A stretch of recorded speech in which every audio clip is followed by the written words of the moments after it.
Welcome to Sports Scope, the most influential sports talk show in the nation.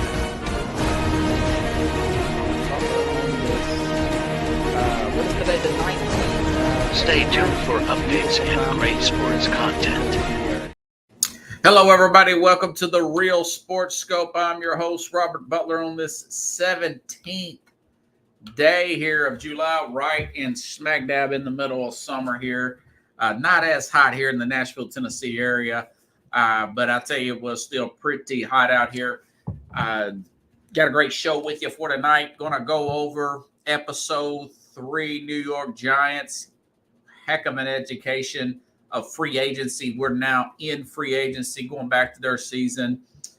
Nick Saban does not pick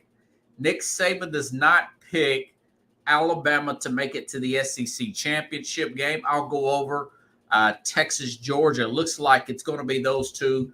Talk a little bit about that as we are in SEC media days all week this week. Also, you know, Jaylen Brown, that story, I know that's about a week and a half old story. But I keep thinking with the possibility of another guy like a Kevin Durant possibly may drop out of the Olympics this year, that maybe Jaylen Brown could get in. He makes a point. It's really not sour grapes if you look into it, that Nike held Jaylen Brown. Another reason not to like Nike, right? Nike supposedly, in his words, and you know, if we're not going to go over and give to you, I believe they withheld him. They used their weight to withhold him from getting into the Olympic team. Plus, I got some other news and notes I might want to touch on and talk about.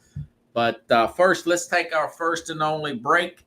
And I'll be back here after a few quick announcements, and we'll hit the ground running here on Sports Scope. Hello, Sports Scope followers. The program has seen tremendous growth since going 5 days a week. I just wanted to thank everybody for your cash contributions and sharing the program with friends and families. Just a reminder, if you want to contribute to the program, go to the Cash App, the cash sign, and Sports Scope. There are other ways to contribute to the program listed at the bottom of the screen. If you want to advertise on the program, go to sports, that is sports with an S, another S, scope, SKOPE, at gmail.com, just like it's listed at the bottom of the screen. Thank you and enjoy the program.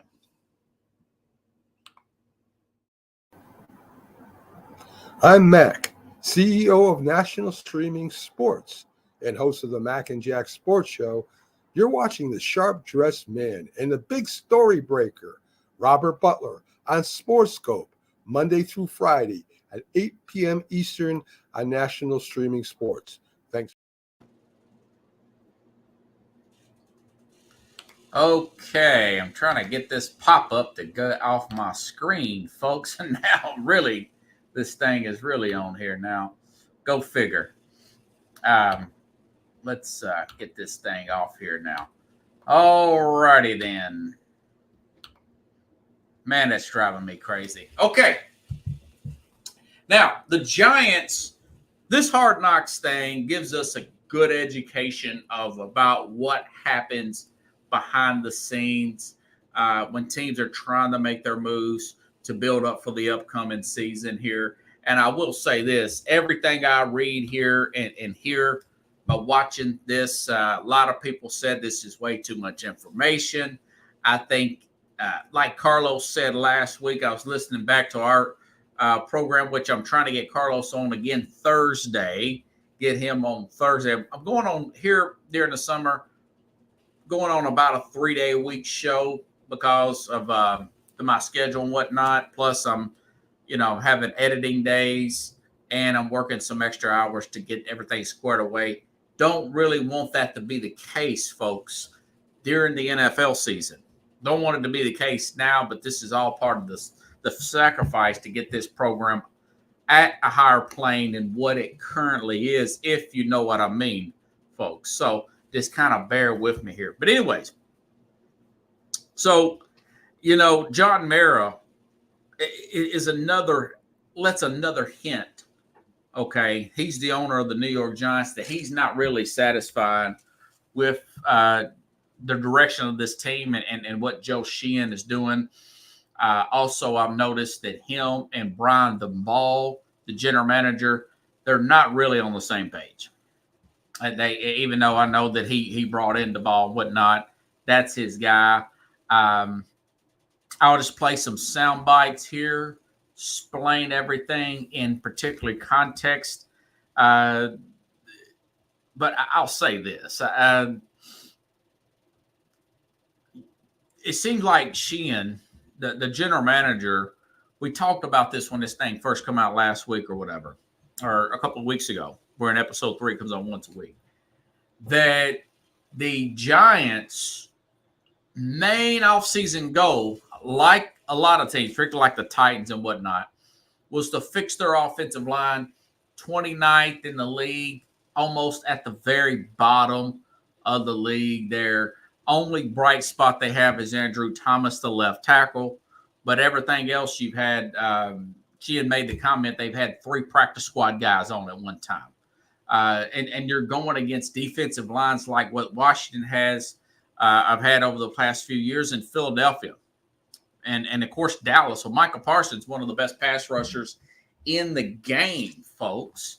And just a great overall defensive line there with the Philadelphia Eagles. So that was Sheehan's really, but he's a passive guy. He's a little too passive for my liking. He's a little too friendly for my liking with the players here. But what he really wanted, they leaned into John Runyon, who they eventually signed for $30 million. That was a former guard there that played with the Packers. That's the son of Big John Runyon. Very good pedigree. And this Jermaine Ellimore, they did sign, but they really also wanted Robert Hunt, who was a free agent from the Miami Dolphins, who later signed 5 years, $100 million contract. That's a big deal for a guard. I mean, that's unbelievable money for a guard. But if you are at the bottom of the barrel,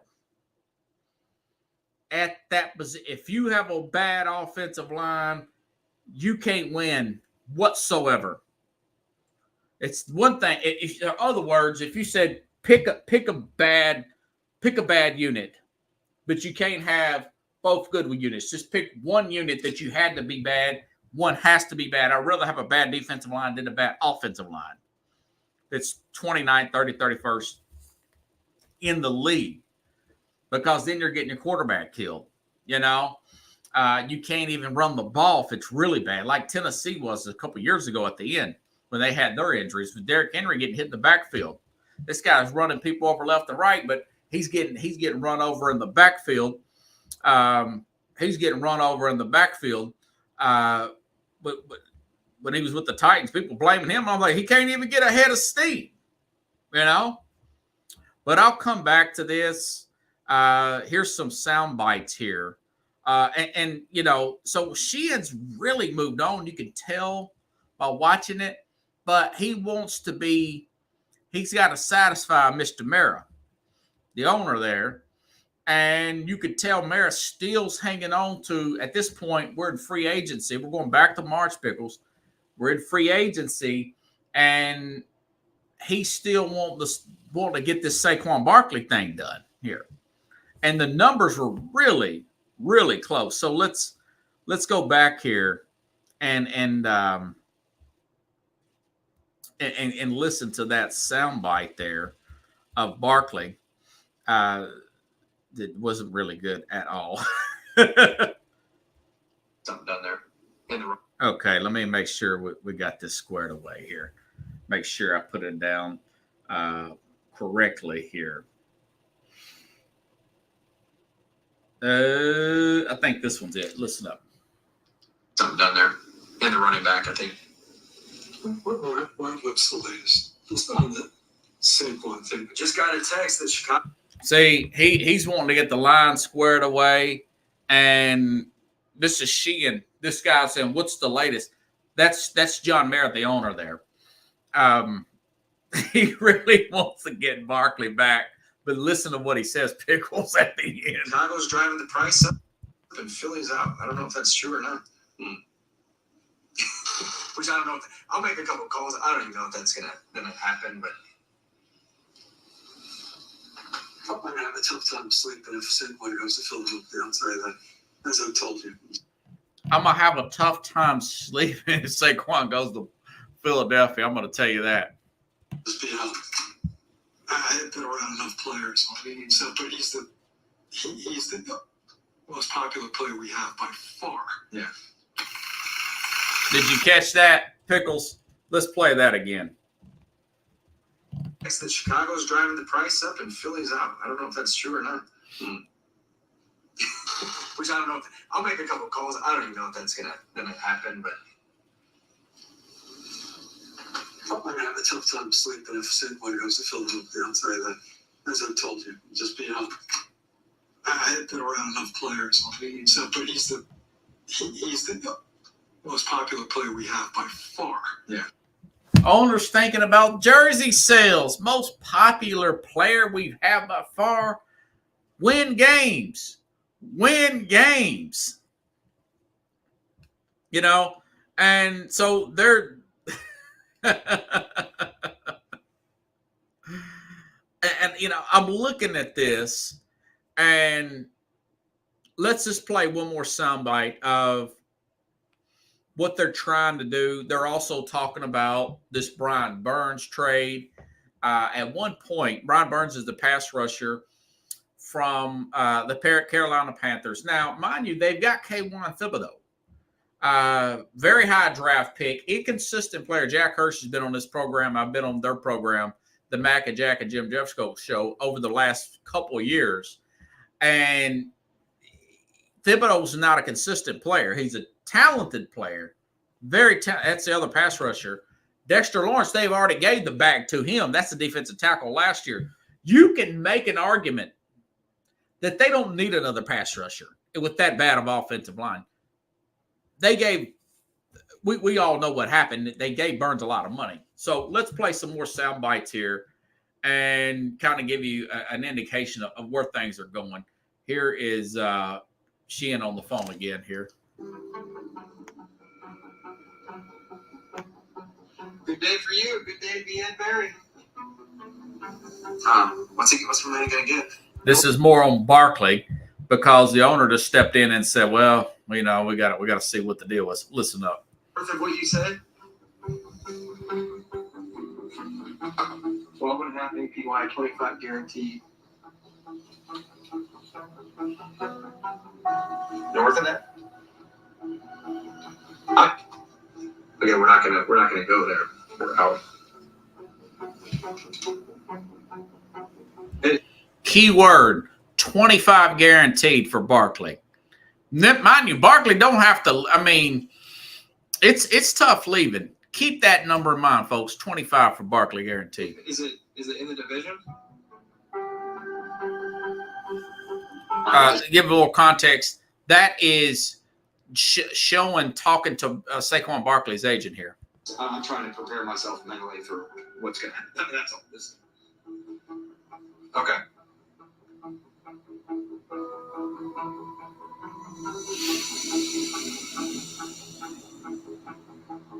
All right. So that is the call from Barkley's agent. That's the call from Barkley's agent. And I want to say this is ends up what's happening. This is what they see on NFL Network. Yeah, only wrong. What wrong? Saquon, 3 years, 37.75. We worked up for 46.7. So he got north of that. 26 guaranteed. 26 guaranteed. Let's play this over again. This is more from the Barkley. This is after free agency done started. He's back. This is Sheehan going back and forth with Barkley's agent. This is his assistant giving him what Barkley just did. Yeah, only wrong. What wrong? Saquon, 3 years, 37.75. We worked up to 46.7. So he got north of that. 26 guaranteed. But Over 13 yeah, years. beats the franchise tag number. It has a maximum average per year salary of 15. All right. We're gonna be fine. I think we looked into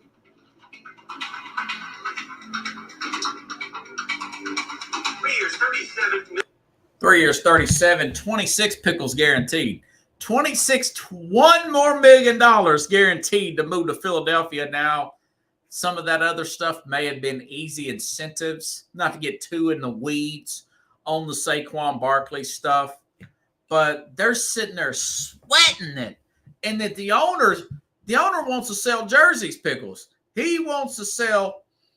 Pickles says it's a massive profit. And I'm giving you some context for you not watching the show. For those of you not watching, Mr. Maris got his Starbucks. He's walking in the office. The office store's open with 3 other assistants there with Joe Sheehan. He's walking out of the office. He's walking back in the office. He's thinking more about jersey sales. That's what I'm saying about a lot of these owners. We just talked about last week, or maybe a week or two before, on Justin Jefferson, massive contract, $35 million at the top end there per year for a wide receiver. That's mainly jersey sales, brand building, TV stuff. That's not really about winning football games, but he's really sweating that Saquon Barkley thing. You know, he's sweating bullets over that. And, you know, they still got Singletary, who played with Houston last year, but Singletary was originally drafted by Buffalo, where Sheehan comes from.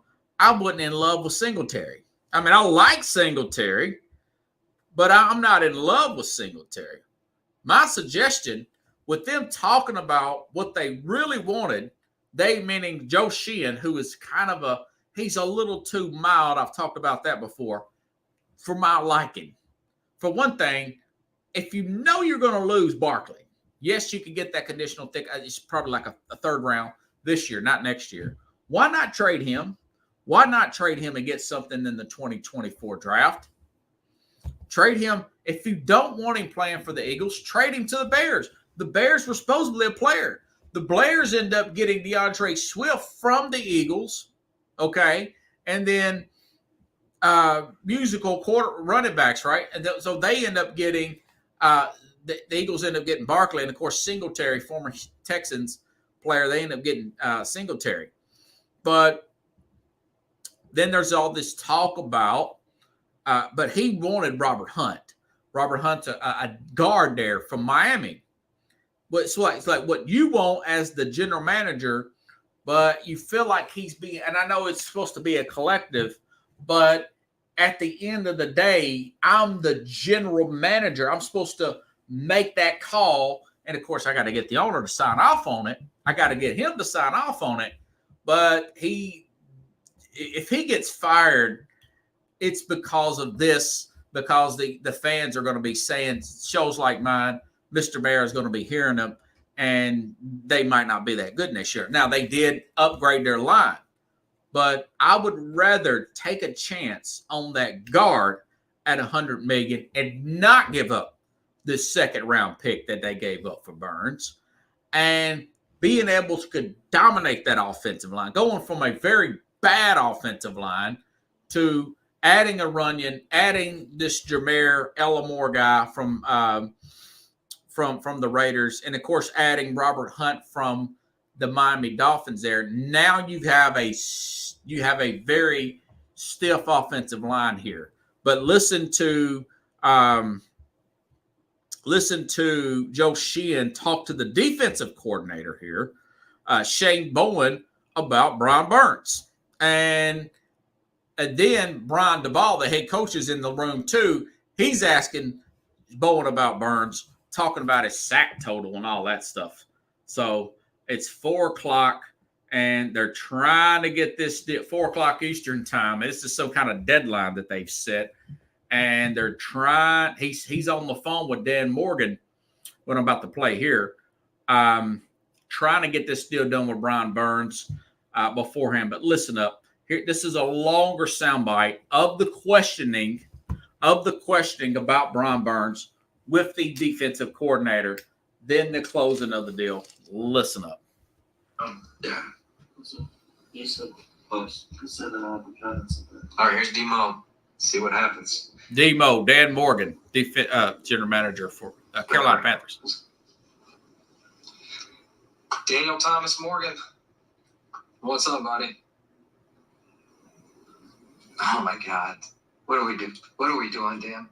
Why do we need to add on a seventh game? I'm like, come on. You and I are going to be doing this a long time, hopefully. And, like, we got to have allies. I don't want to throw in a seventh. Like, I need players too, Dan. Like, I mean, we're picking 6. You guys would be picking 1. Like, let's just do what we said on the last one. And that works out. We met you in the middle with some of your demands. Carolina gets 39-140 in 2025-5. The highest one, we get Burns in 165. We good? All right, I'm texting this to you right now. Good doing business with you, buddy. We'll get whatever we need over to you. If you can send me his number at some point, that way I can reach out to him. All right, bye. Okay, so that's the numbers there. That's the numbers there, and I did not play this one. I got ahead of myself. That's the closing of the deal, but this was what was played. I went out of sequence there. This is, by the way, Brian Burns' nickname, Spider-Man. Got them long arms and get through people. But here is the Brian DeBall asking the coordinator about this guy. There goes the Spider-Man. How productive is he in terms of sacks? Good has he been? You have 46 sacks over 5 years, which is more than the guys in his draft class. Josh Allen, Rashawn Gary, Montez Sweat, all guys that have been paid. Yeah. He's got more sacks than all those guys. All right, why don't we'll take one shot at Burns and that, and if it gets out of hand, then in the draft we'll have to find Rush. Okay, after that's a pretty impressive resume. He says he's got more. Josh Allen is a house of fire for the Jacksonville Jaguars. Montez Sweat was traded to the Bears, who just re-signed with the Bears. That was former Washington Commander player. And the last player there was, who was it? He said. All right, why don't we'll take one shot at Burns. Rashawn Gary was got a second contract with the Green Bay Packers. He was their edge rusher here. So more sacks than those guys, and they've already signed pretty good size contracts here in the 5 years, 46 sacks.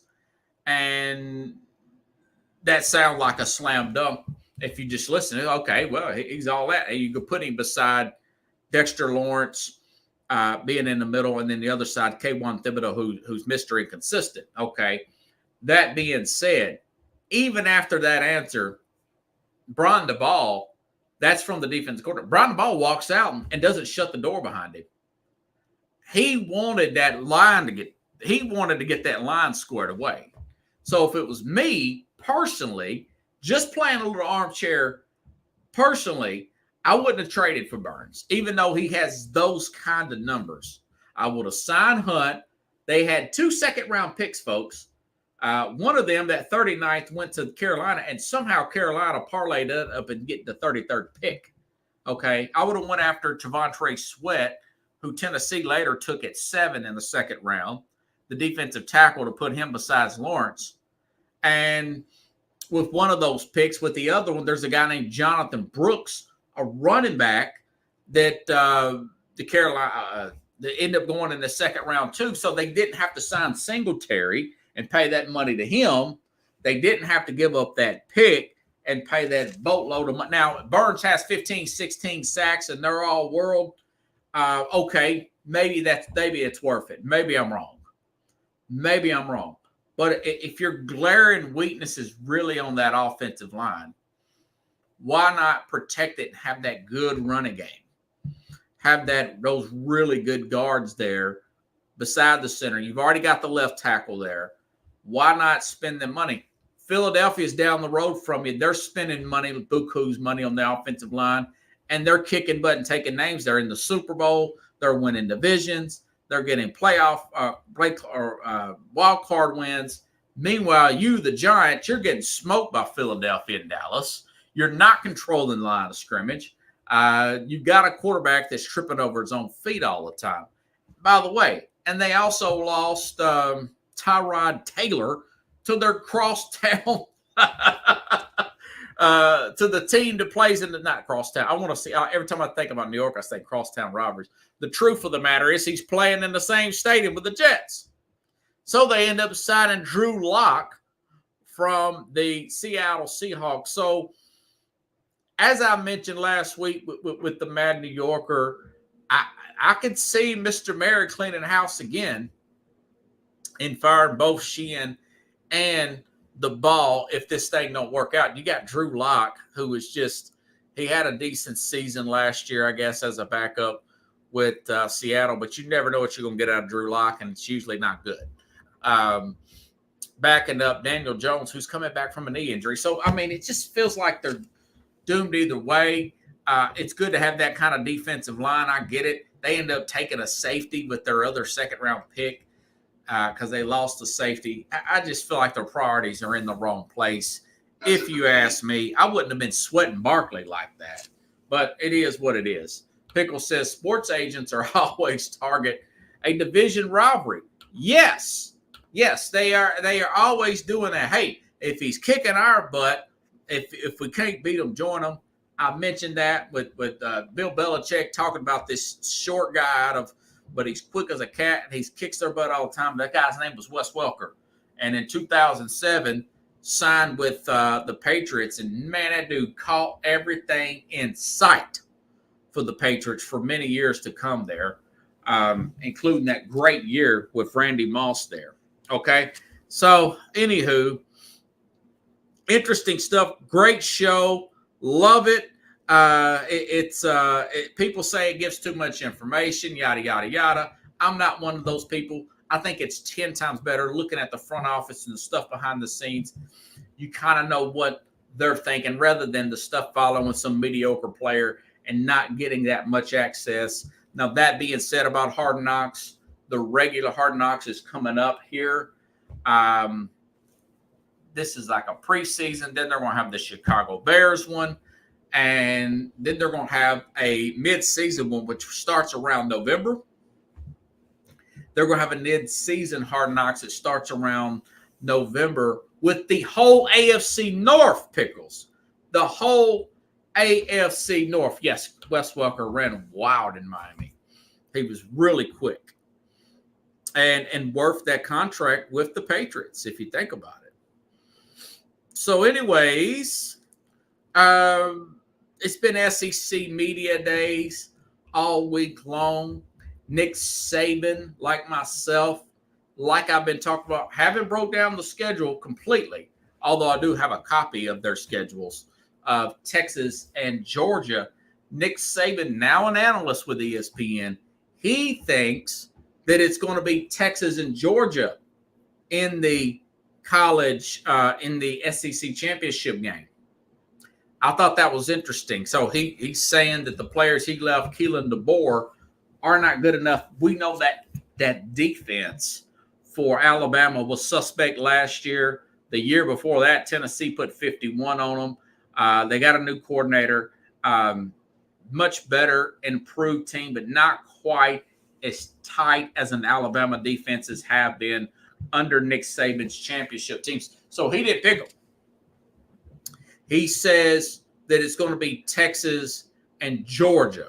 Now, mind you, Texas did beat Alabama last year in Alabama. Texas was in the playoff. Very close game. If you all do not recall, the Washington playoff game came down. It shouldn't have, to like a play in the end zone. To a guy, I thought Washington had it and they were selling.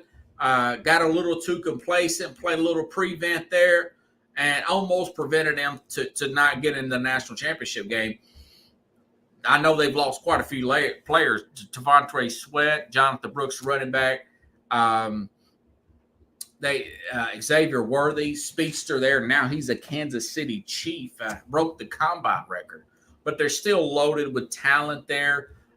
Mind you that Quinn Ewers, 5-star guy, came in as a freshman, huge multi-million-dollar NIL deal, came in with the mullet, wasn't consistent. The team went out and recruited and signed Arch Manning, the nephew of Eli and Peyton Manning, and he has held Arch Manning off his freshman year, and he supposedly, from everything I'm reading, going to hold off Arch Manning his sophomore year. Arch is not he is not in the transfer portal. He's going to stay there and fight it out.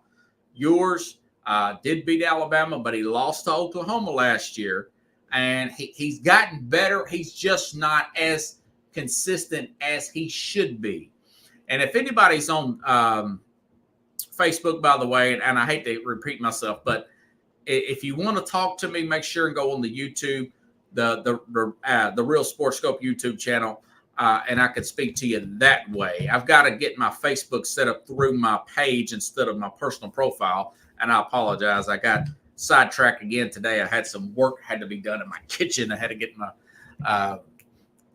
my garbage disposal fixed. Talking to the maintenance guy kind of set me back a little bit today. But all that being said, getting back to the subject at hand,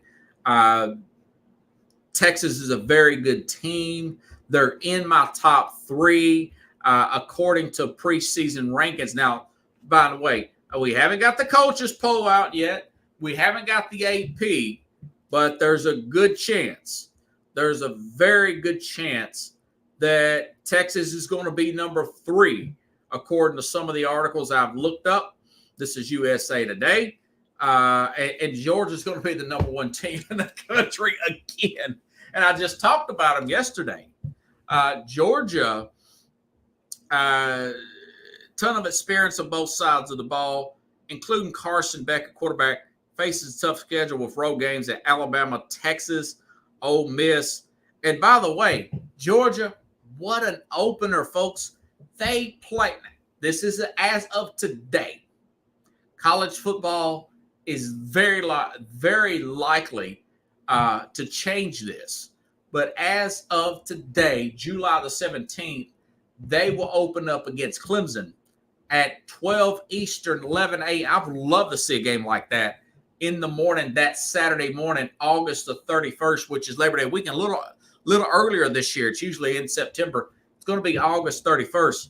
They play Clemson here with this Carson Beck being their starting quarterback now. Steve Sarkisian, great recruiter, getting a lot of players in there. Junior quarter. Let's see. What did they say here? On defense, no, that's Georgia, of course, and they look great. They've got about I think I want to say they got about 8 starters coming back here. Here we go.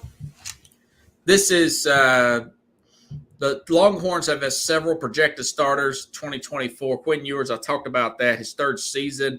CJ Baxton, sophomore running back. Isaiah Bond. Remember him last year? Bond, big catch after big catch. He'll be back here. He's going to be the go-to guy. Matthew Golden Jr. They throw the ball all over the place. Offensive tackle Kevin Banks Jr. going to be back here. Edge rusher Byron Sorrell. These are all NFL prospects, by the way. David Gannett at linebacker, and, of course, defensive back. It says the Longhorns have had 4 offensive line, 2 running backs. They've also added 3 receivers through the portal. They're going to be loaded as they have been. Stark is really in tune with Quinn Ewers. But that being said, these two will play each other in the regular season, folks. They will play each other in the regular season, but Carson Beck for Georgia, who hasn't lost a regular season game since 2020, that's unbelievable.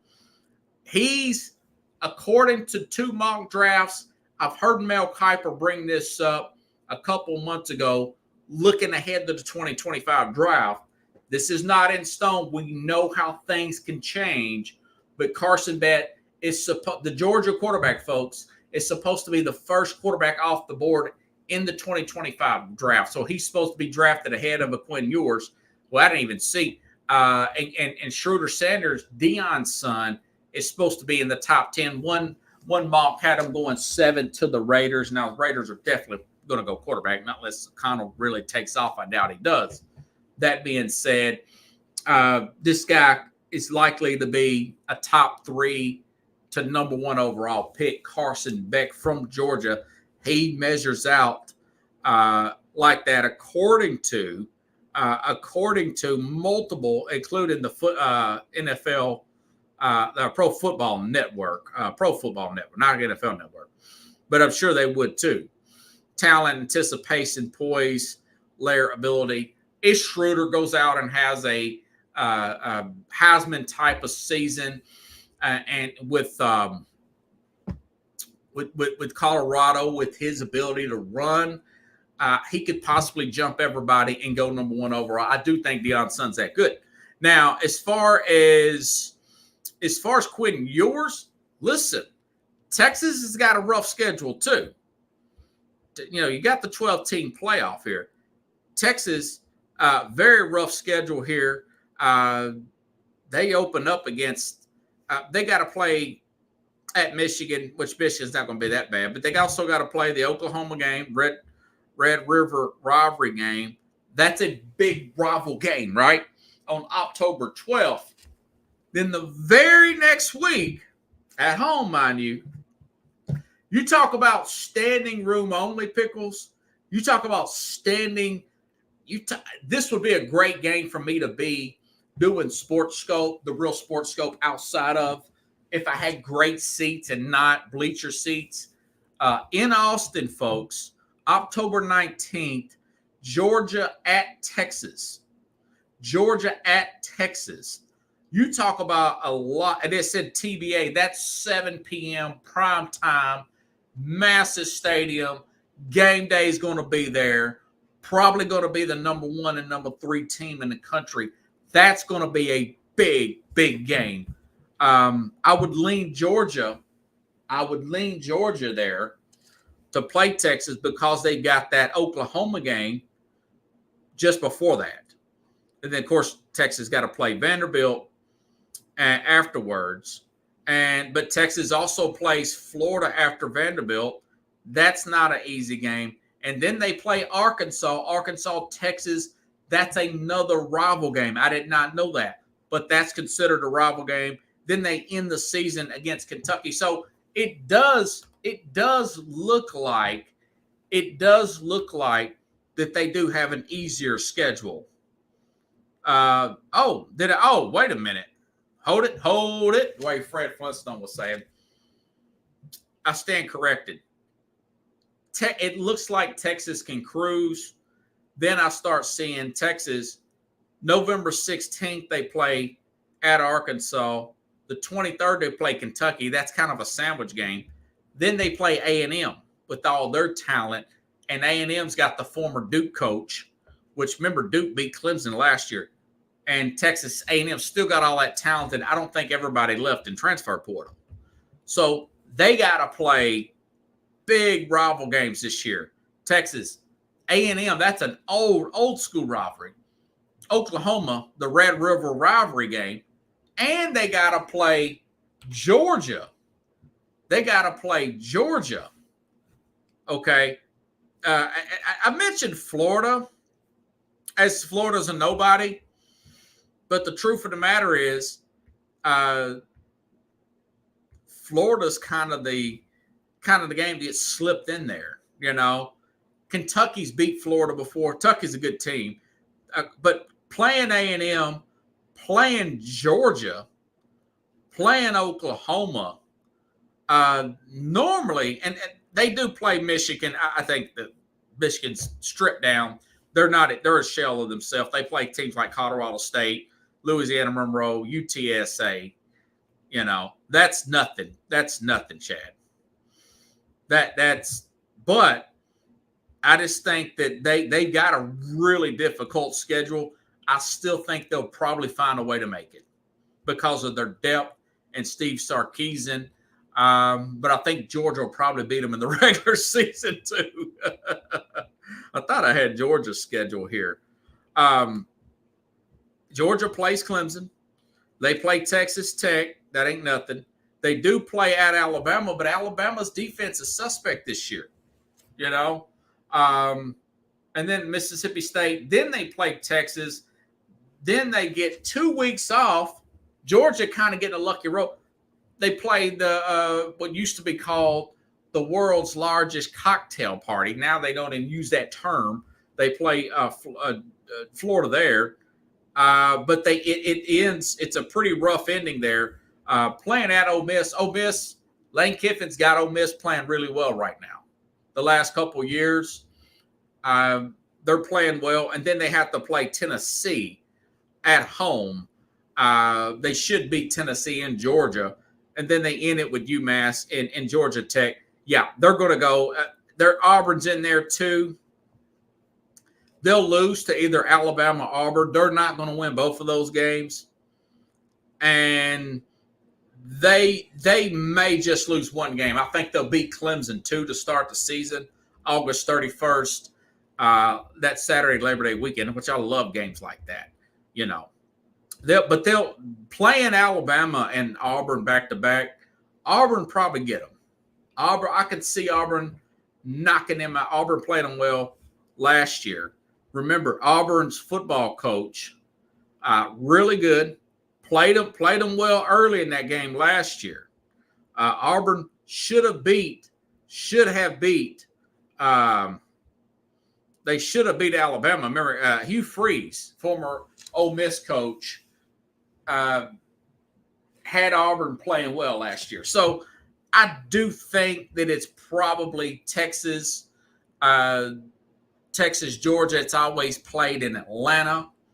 That'll be a good one. Texas maybe 2 losses. Georgia probably 1.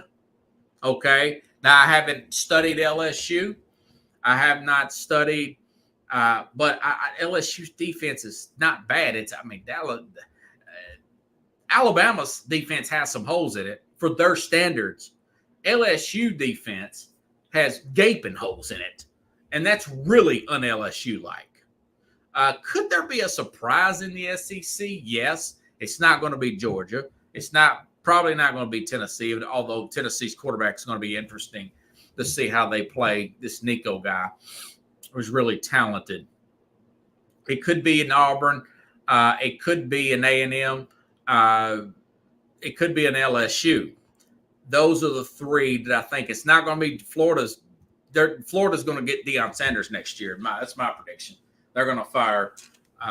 They're going to fire their head coach there. They're going to fire their head coach and get it. So I'm with Nick Saban.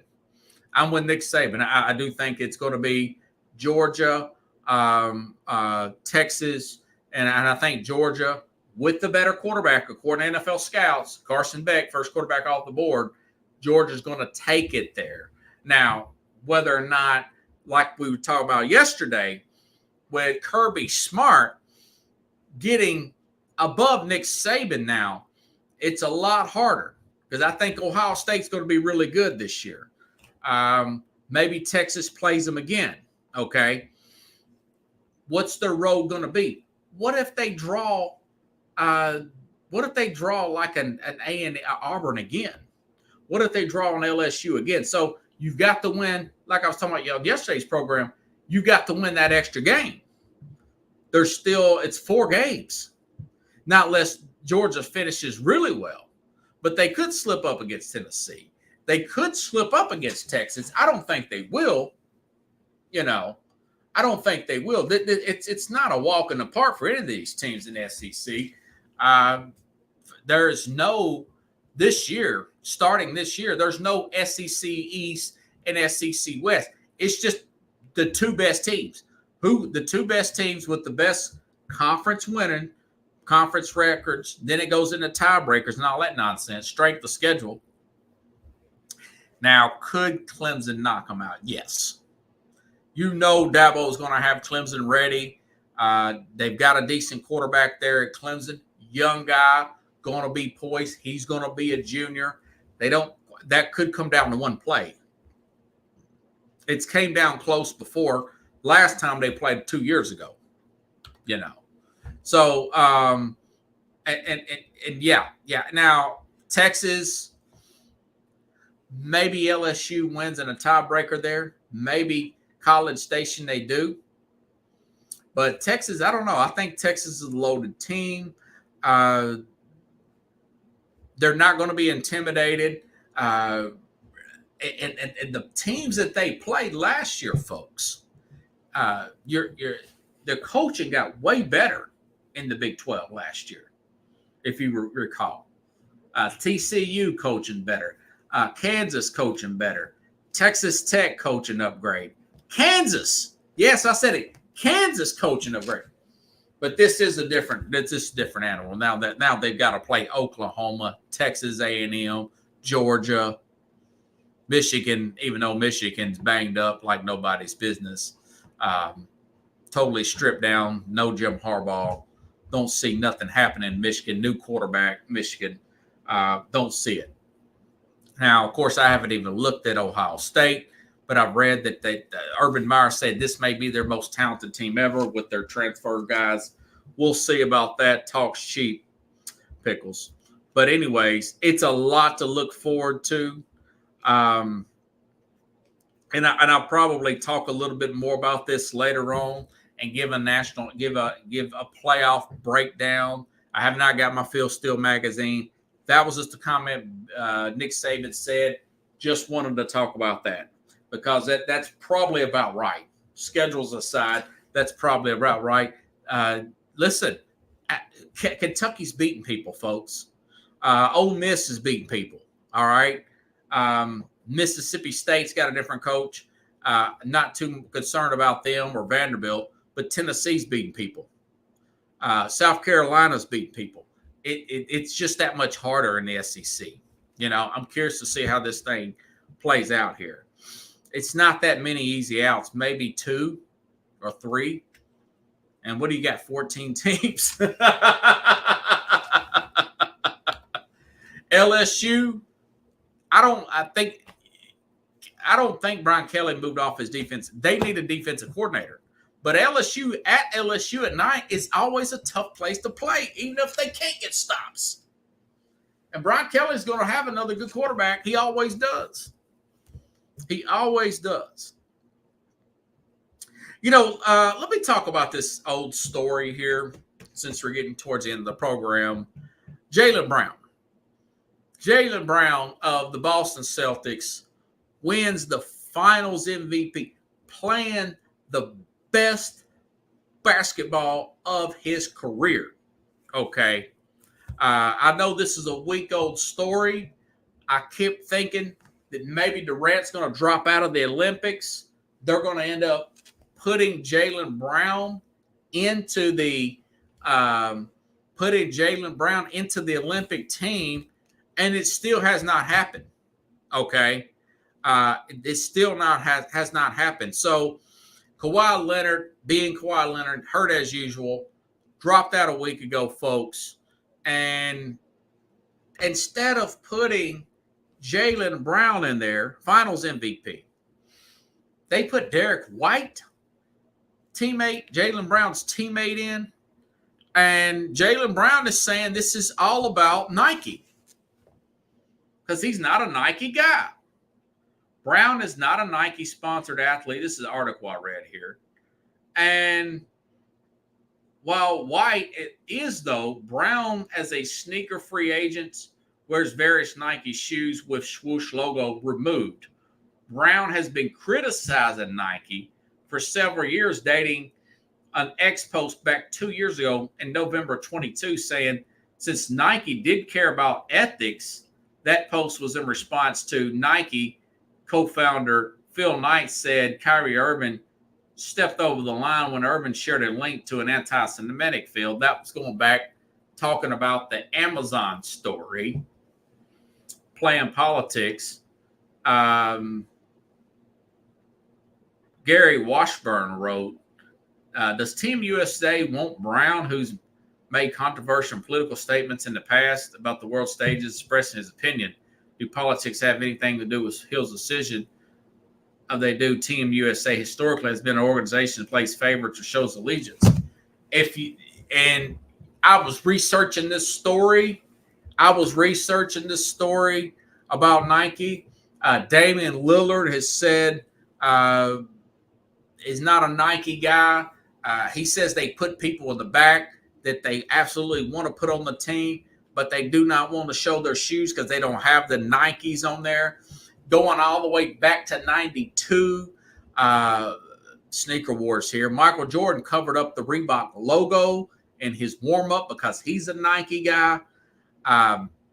Nike, and the reason why Jaylen Brown said that and defending a Kyrie Irving is because we think about the Nike in the in those camps there, holding people against their will there in Wuhan, China.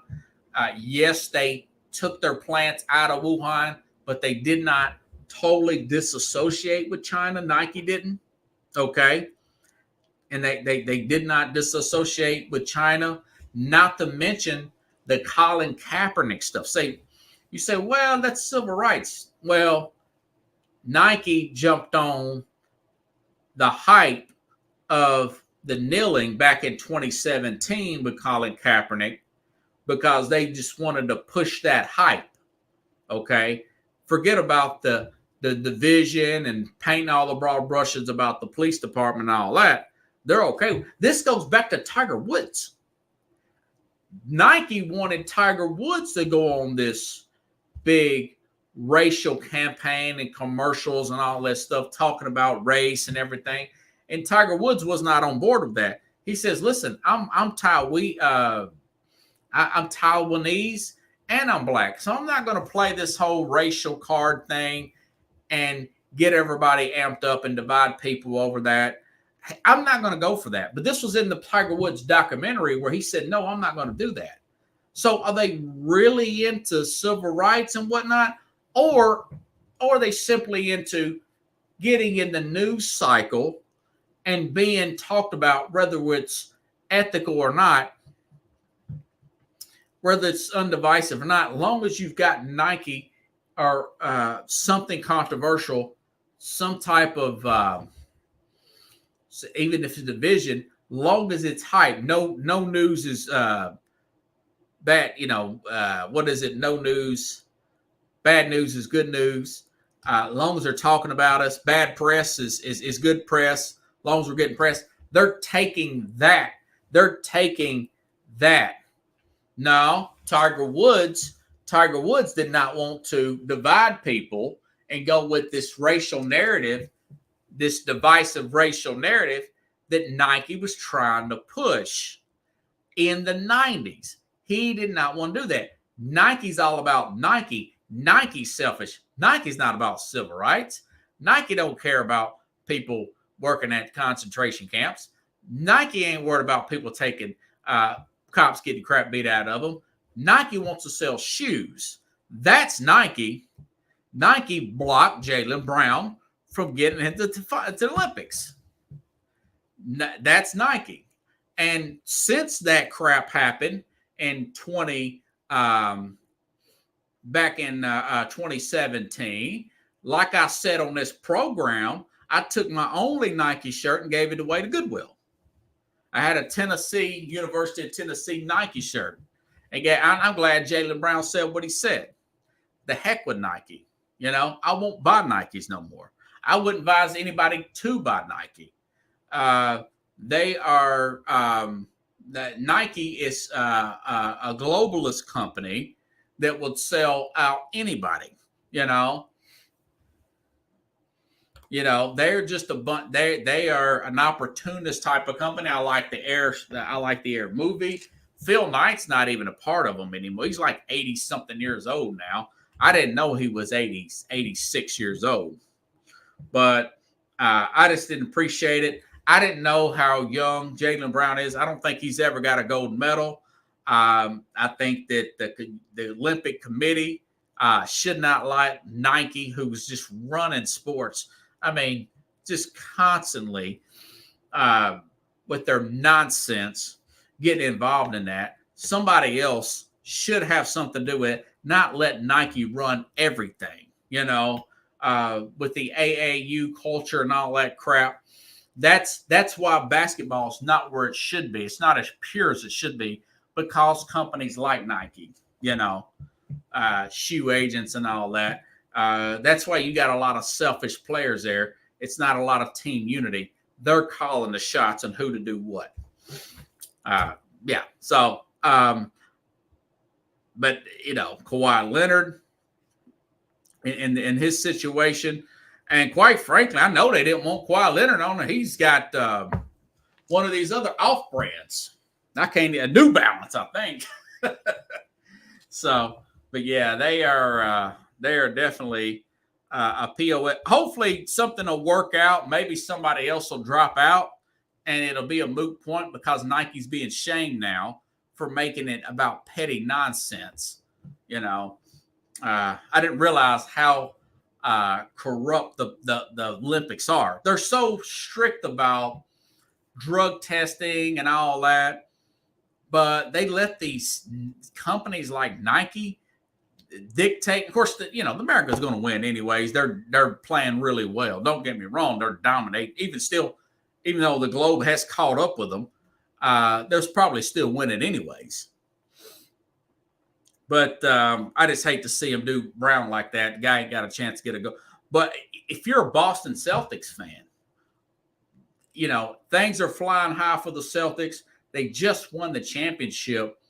Don't you want Jaylen Brown to have his have a little bit of a chip on his shoulder and have that edge and maybe try to go out and get maybe an MVP type of season, go out and ball out, be an all NBA player again next year, kind of give him a little bit of an edge here. I mean, the guy was the finals MVP.